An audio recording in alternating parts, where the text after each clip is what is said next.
Assalamualaikum Pak Arif Setiawan. Terima kasih Pak sudah menyempatkan waktunya untuk saya wawancara. Perkenalkan saya Aryadi Sukmana, calon guru penggerak angkatan ke-7 dari SMA Negeri 1 Cisarua. Saya mendapat tugas untuk mewawancara pimpinan atau kepala sekolah terkait dengan pengambilan keputusan berdasarkan nilai-nilai kebajikan. Waalaikumsalam terlebih dahulu, Pak Yadi. Ya, Ya, alhamdulillah ya, Pak Yadi termasuk salah satu dari calon guru penggerak angkatan ke-7 ya. iya Pak. Angkatan ke-7. Nah, akan saya tanggapi semua pertanyaan, tapi ya catatan jangan susah-susah. Enggak Pak, pertanyaannya Artinya tentang keseharian. yang berhubungan dengan keseharian saya ya. Ya, Gitu. Oke. oke, baik Pak. Akan kita mulai dengan pertanyaan pertama. Selama ini, Bapak tentu seringkali menemukan kondisi permasalahan yang membutuhkan penyelesaian. Mungkin di antara situasi tersebut, apakah ada yang merupakan dilema etika atau bujukan moral? Dan apakah Bapak dapat membedakan keduanya? Mana dilema etika dan mana bujukan moral? Dilema etika dan rujukan moral ini sebenarnya dua ungkapan yang baru ya. Ini mungkin munculnya setelah ada guru penggerak kali ya. Tapi kalau saya membaca-baca bahwa yang disebut dengan dilema etika itu adalah kondisi ketika kita harus memutuskan sesuatu pilihan antara sesuatu yang benar tapi yang benar dengan yang benar gitu.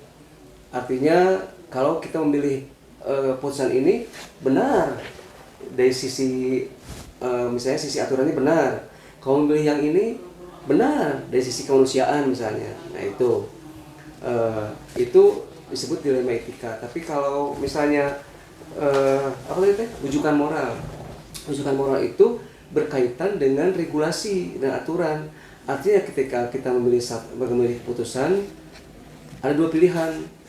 Hal yang ini kalau yang kita pilih ini yang kita pilih A benar secara aturan, tapi kalau yang B salah secara aturan, tapi tetap harus diambil putusannya gitu. Jadi kalau dibandingkan mah dilema etika dengan rujukan moral itu dilema etika itu kalau dibandingkan ya benar dan benar. Kalau rujukan moral itu antara benar dan salah gitu ya, pilihan yang memang membingungkan gitu. Itu mengidentifikasi seperti itu gitu. Pak, apakah Bapak pernah mengalami suatu permasalahan yang merupakan dilema etika?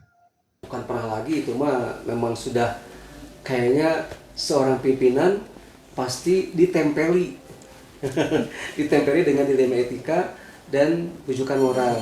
Perlu saya beri contoh perlu. Misalnya suatu saat saya pernah menerima laporan dari seorang wali kelas. Ini contoh dilema etika ya, dilema etika. Permasalahan dari wali kelas, bahwa wali kelas mengatakan bahwa ada siswanya saat pandemi siswanya tidak pernah masuk, tidak pernah ikut pembelajaran dengan maksimal.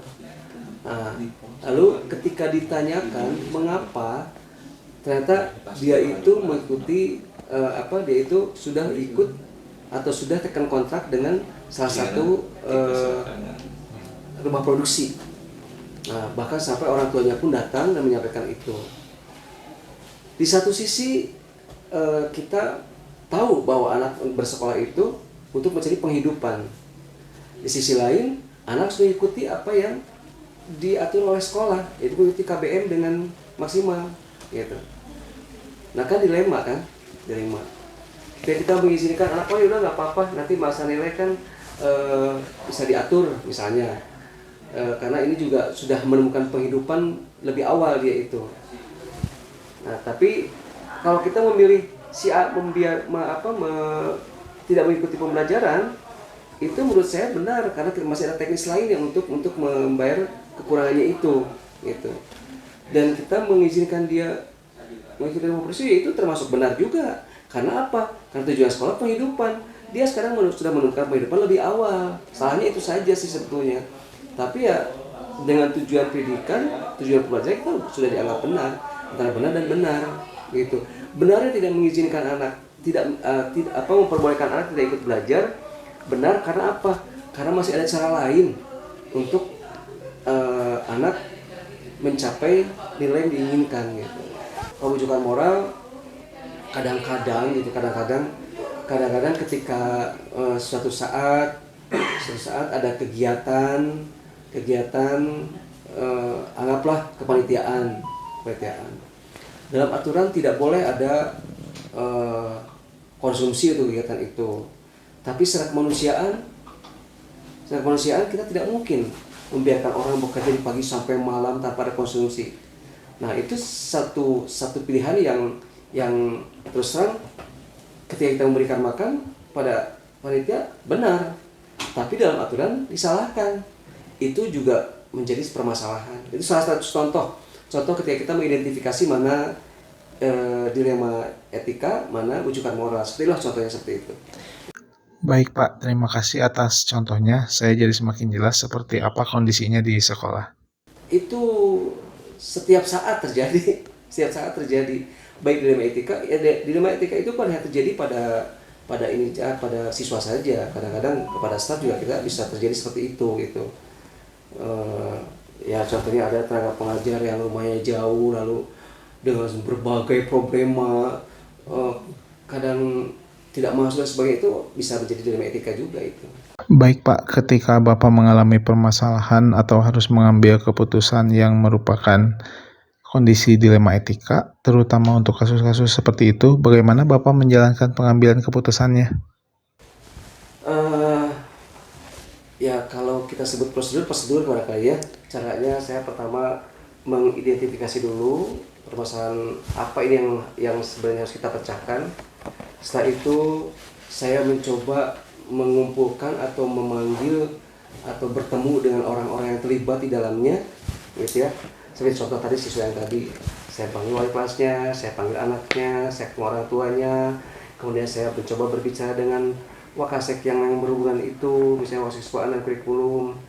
Nah, kemudian setelah itu baru kita mencari fakta-faktanya seperti apa, sehingga sampai saat itu saya menemukan fakta bahwa betul orang tua tidak berbohong bahwa anak sudah terikat kontrak dengan satu rumah produksi. Faktanya juga kenapa anak sampai mencoba mencari celah itu, karena selama pandemi tidak punya kegiatan apa-apa dan ada kesempatan untuk ikut casting, akhirnya dapat. Ya seperti itulah fakta-fakta yang kita dapat gitu. Dan terus mengambil fakta-fakta dari guru-guru tentang nilai anak bagaimana, dan memberikan solusinya bagaimana seharusnya gitu. Nah, setelah itu baru didiskusikan bersama dengan timnya. Yang saya maksud tim di sini adalah rekan-rekan wakasek plus wali kelas ya. Baru nanti kita tentukan keputusannya seperti apa gitu. Berarti melibatkan banyak orang ya Pak? Harus melibatkan banyak orang. Kenapa? Ya karena ini kan sifatnya kompleks ya. Kompleks, harus melibatkan banyak orang.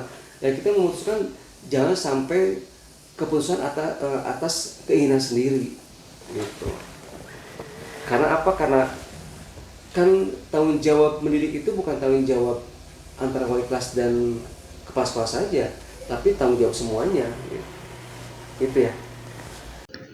Baik Pak, tapi supaya lebih efektif lagi, apakah ada suatu prinsip atau tips and trick sehingga pengambilan keputusan dalam dilema etika tersebut efektif? Kerjasama dan musyawarah itu. Tanpa musyawarah kita belum tentu menemukan cara yang tepat gitu ya. Karena apa? Karena kita melibatkan banyak orang, sehingga musyawarah paling tepat untuk paling efektif untuk pengambilan keputusan gitu, musyawarah. Baik Pak, kemudian kalau saya boleh menggali lebih dalam, apakah ada suatu tantangan dalam pengambilan keputusan yang merupakan dilema etika ini? Jelas. Tantangan yang utama adalah apabila dalam tim atau dalam pelaksanaan musyawarah ada ya katakanlah staf yang kekeh memegang aturan, kekeh memegang regulasi, tidak fleksibel, bahwa pendidikan itu tidak seperti penjara. Maksudnya tidak seperti penjara gini, kata kasarnya mah tidak seperti penjara salah begini hukum mati gitu. Nah, pendidikan kan tidak seperti itu. Nah, tantangan bagi saya itu ketika memberikan pengertian kepada rekan-rekan yang kita ajak kerjasama itu, ternyata dia atau yang bersangkutan sangat memegang aturan, terlalu kaku begitu. Nah itu tantangan yang terbesar sebetulnya. Kalau yang lain-lainnya bisa dimusyawarahkan, tapi tantangan itu seperti itu. Misalnya tim saya ini tim Wakasek ya, atau termasuk wali kelas juga gitu, termasuk guru BK misalnya. Nah kalau misalnya salah satu dari mereka ada yang kekeh dengan aturan, itu akan menjadi tantangan bagi kita. Justru itu maka musyawarah yang akan menjadi paling tepat, paling efektif untuk mengambil keputusan. Gitu ya. Jadi kalau sendiri mah, bisa-bisa, wes bapak sih milih keputusan itu, bapak bisa seperti itu terjadi itu. Nah makanya saya selalu dengan musyawarah. Baik Pak, terima kasih atas penjelasannya yang lebih lanjut. Dalam pengambilan keputusan yang seperti ini ya Pak, apakah Bapak menyelesaikan permasalahan-permasalahan dilema etika ini langsung Bapak selesaikan, ataukah Bapak memilih jadwal tertentu, tidak langsung diselesaikan? Eh, saya menjadwalkan bahwa ada pertemuan rutin antara manajemen itu ya, setiap hari. Dari pertemuan itu maka kita menemukan permasalahan-permasalahan. Setelah itu baru kita jadwalkan untuk menanganinya dengan aturan, artinya oke, kita punya target sampai berapa hari nih untuk membereskan bagian ini, gitu ya. Artinya contohnya begini, sekarang segera jadwalkan kapan ibu bisa home visit, kapan ibu bisa melaporkan kepada saya.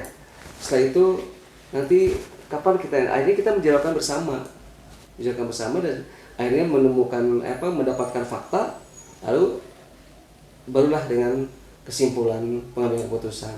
Jadi ketika kita menemukan permasalahan, maka segera kita jadwalkan untuk penanganannya. Berarti butuh proses ya Pak? Iya. Tidak bisa langsung pecahkan gitu, wah itu akan bahaya kalau gitu. Ya. Dalam pengambilan keputusan ini sendiri, apakah Bapak memiliki faktor-faktor yang mempermudah dalam pengambilan keputusannya?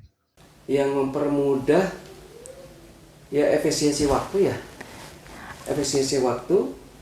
kemudian juga komunikasi yang efektif, itu yang mempermudah. Kalau sudah tidak ada komunikasi, sudah waktu bertemu sulit, ya akan repot. Yang utama itulah efisiensi waktu dan komunikasi yang efektif antar manajemen ya, antara anggota manajemen gitu. Kalau misalnya orang-orang tertentu, ada tidak Pak orang-orang tertentu yang mempermudah? Yang saya libatkan selama ini adalah orang terdekat dalam manajemen ya, yaitu Wakasek. Karena Wakasek itu kan menjadi kepanjangan tangan dari saya untuk menuju ke guru-guru, ke wali kelas dan sebagainya. Lalu akhirnya mereka yang mempermudah saya, itu orang-orangnya yaitu Wakasek gitu. 4 Wakasek itu. Karena di antara mereka juga sama mengajar juga kan. Dia masih punya jam mengajar juga. Saya sekarang menjadi lebih jelas antara teori yang saya pelajari dengan bagaimana penerapannya dalam dunia nyata.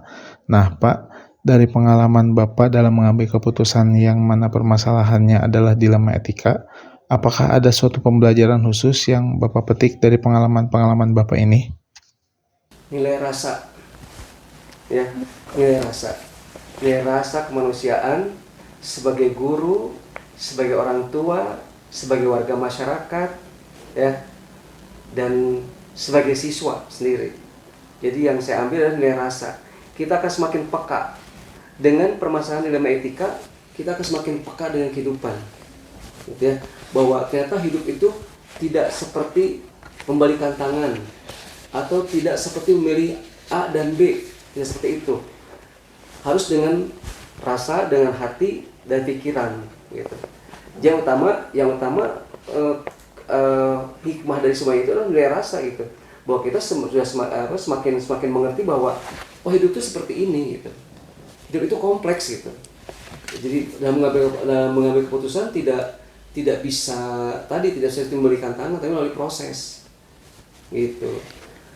Karena etika kan hubungannya dengan rasa ya, dengan hati gitu. Alhamdulillah Bapak, terima kasih banyak atas waktunya. Hasil wawancara ini sangat mencerahkan saya, memberikan saya pengetahuan baru tentang bagaimana rasanya menjadi kepala sekolah. Nah itu makanya betul kata orang-orang bahwa guru penggerak itu bisa dijadikan langsung atau diikutsertakan mengikuti seleksi kepala sekolah. Karena ternyata dengan wawancara ini ya sudah ada pembelajaran pengalaman yang kita lakukan sebagai pimpinan gitu. Mau tidak mau kan tidak semua orang mendapatkan informasi seperti ini. Ya betul. Alhamdulillah nih hari ini Pak Yadi bisa mewawancara saya, ya mudah-mudahan bermanfaat Amin. untuk bukan kelangsungan ya, untuk pengalaman pribadi Pak Yadi nantinya, kemudian juga untuk kelangsungan Pak Yadi menuju ke guru penggerak nanti, dan mudah-mudahan tetap sukses. Mohon maaf kalau ada kekurangan-kekurangan. Itu Ya, aja enggak, dari Pak. saya. Oke, terima Pokoknya kasih. Semangat terus. Ya, siap Pak. Terima kasih banyak Pak. Assalamualaikum warahmatullahi wabarakatuh. Waalaikumsalam warahmatullahi wabarakatuh.